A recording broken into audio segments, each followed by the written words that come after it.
बुरा जो देखन मैं चला, बुरा न मिलिया कोई, जो दिल खोजा आपना, मुझसे बुरा न कोई। कबीरदास जी कहते हैं, जब मैं इस संसार में बुराई खोजने चला तो मुझे कोई बुरा न मिला। जब मैंने अपने मन में झांक कर देखा तो पाया कि मुझसे बुरा कोई नहीं है। कबीरदास जी भक्ति काल के एकमात्र कवि हैं जिन्होंने संपूर्ण जीवन, समाज और लोगों के बीच व्याप्त आडंबरों को खुलकर बोला और लोगों का मार्गदर्शन किया।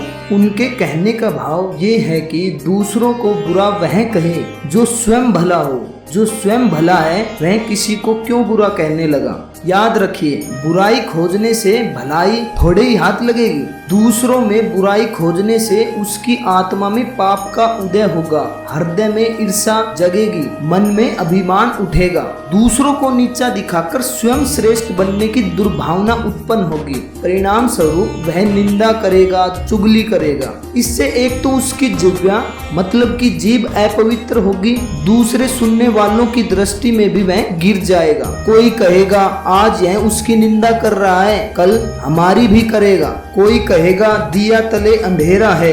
यह सोच या समझ तो श्रेष्ठ जनों की है, किंतु सभी लोग एक जैसे नहीं हैं। इनसे अलग आज के संसार में असंतों की रीति इससे स्वतः विपरीत है। मतलब कि आज के संसार में जो आम जन है उनकी स्थिति इससे बिल्कुल विपरीत है। वे बुरा जो देखने चले तो उनके लिए दुनिया में बुरों की कमी नहीं है। सास बहू की बुराई देखती है, चोर सेठ को बुरा कहता है तो सेठ चोर को, मजदूर के लिए मालिक बुरा है और मालिक के लिए नौकर।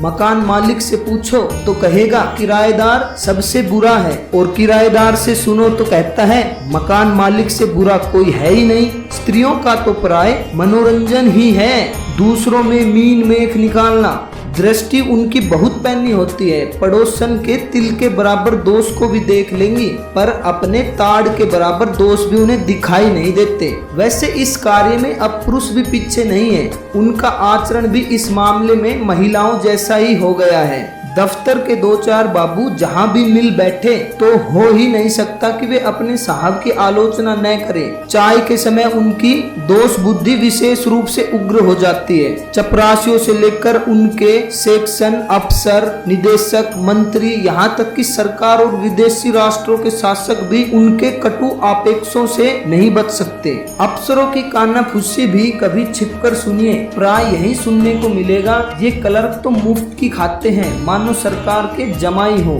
सुबह लेट पहुंचते हैं, काम करने को तो दो जेब में हाथ डाले रहते हैं। निठल्ले बैठे रहेंगे पर आवश्यक काम को कभी भी नहीं छुएंगे। निठल्लेपन की हद तो हो गई है, काम चोरी करते हुए उन्हें लाज भी तो नहीं आती। इधर मुझे देखो, प्राय घर से जल्दी आता हूँ, दिन भर आप लोग देखते ही हैं, काम में जुटे रहने के कारण सिर खुजलाने की भी फुर्सत नहीं मिलती। फिर शाम को देर रात तक बैठा काम करता रहता हूँ। बस विभाग का काम चल रहा है तो केवल मेरे सिर पर से सब ऊपर से लेकर नीचे तक कामचोर इकट्ठे हो गए हैं। राजनीति में तो परदोष दर्शन एक आवश्यक गुण माना गया है। इसका अत्यंत विकृत रूप देखने को तो चुनाव के दिनों में देखिए, जब राजनीतिक दल बढ़ चढ़कर एक दूसरे के ऊपर कीचड़ उछालते हैं, एक दूसरे की पगड़ी उछालते हैं और अपमानित करते हैं। जो दल विपक्ष में रहता है सत्ता पक्ष के फैसले को गलत बताता है और वहीं सत्ता में आते ही उन फैसलों को सही साबित करने लगता है। क्या ये संभव है कि सबको सब में बुराई ही दिखाई दे?